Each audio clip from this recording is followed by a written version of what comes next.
It's 2021, and that means that almost every hatchback that you can buy out there has a 3-pot turbocharged motor under the hood that's raging like an angry adolescent.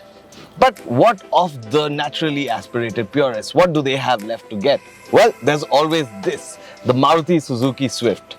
This is the 2021 Swift that's got more power and a slight tweak to the design. But before we get into the specifics, let's take a look at the curb appeal.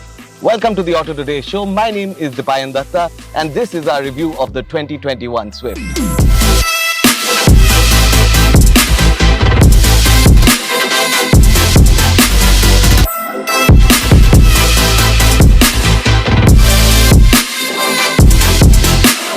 Keep in mind, the new generation of the Swift was only launched 3 years ago, meaning that this is only a mid-life nip and tuck for the good old Swift. For 2021, the biggest cosmetic change is the slightly tweaked grille that now features a prominent chrome strip running through the center. The rest, including the fog lamps, the LED DRLs and the bumpers, have been carried forward as is.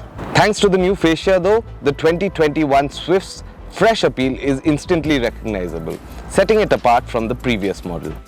In this top-of-the-line ZXi Plus variant, you also get the additional blacked out roof and these really cool looking 15-inch alloy rims. But then again, the Swift was always a good looking car. The real question is, does the cabin feel fresh enough for 2021? Now on the inside, the 2021 Maruti Suzuki Swift gets the new Smart Play Studio infotainment system from Maruti, which gets a slightly tweaked UX and some additional features.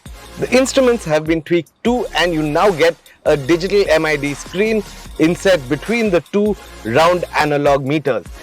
It does add some function, and of course on this ZXi variant you get a slightly better material for the seats, but I don't think this is true for lower variants. And best of all the missing tech has now found its way onto the 2021 Swift, albeit in the top models only.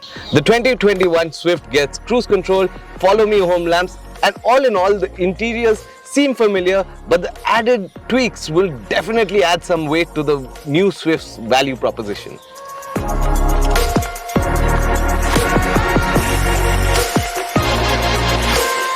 For 2021, the Maruti Suzuki Swift still has the same K12 1.2-litre engine that it had before, except this time Maruti Suzuki have given it the Baleno state of tune, which means it makes 88 bhp, 6 more than the last one. It also makes 113 Nm of peak torque, and combine that with the fact that the weight hasn't changed that much, should contribute to a much sportier driving experience. So let's get it out on the road and see what this new Swift is really all about.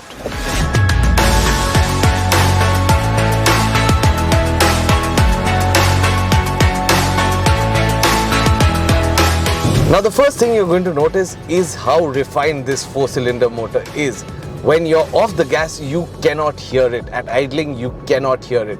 But what I like most about Maruti engines is when you put your foot down, the engine sound itself, not the exhaust sound, the engine sound is really a nice aural experience. And it says something about why NA enthusiasts are so keen on NA vehicles. It really brings out the engineering of the engine itself. That aside, gearbox options include a 5-speed manual and a 5-speed AMT.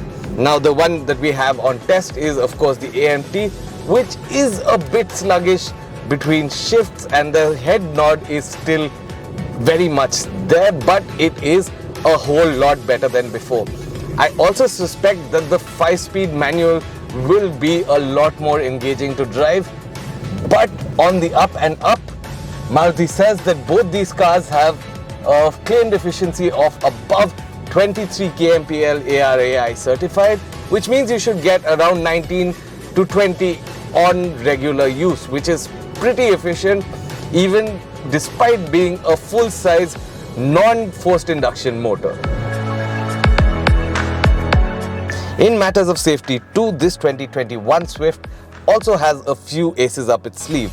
It now gets an electronic stability program with heel hold for the AMT versions, dual airbags, ABS and EBD with ISOFIX seats as standard at the back. For 2021, this new Swift is about 20,000 rupees more expensive model for model than the car that it replaces. This means that a base manual Swift will set you back by about 5.73 lakhs ex-showroom, whereas this top-of-the-line ZXi Plus dual tone with the AMT will set you back by as much as 8.41 lakhs ex-showroom. Now with prices like this, the Swift definitely takes on the more premium end of the segment, but I still feel with the tweaks that it has now, it is equipped to give a real serious value proposition to those who aren't looking for a forced induction motor and want the refinement of a naturally aspirated four-cylinder. Thank you so much for tuning in to the AutoToday show. Don't forget to hit that like button and don't forget to subscribe to the AutoToday channel. This is Didi signing off.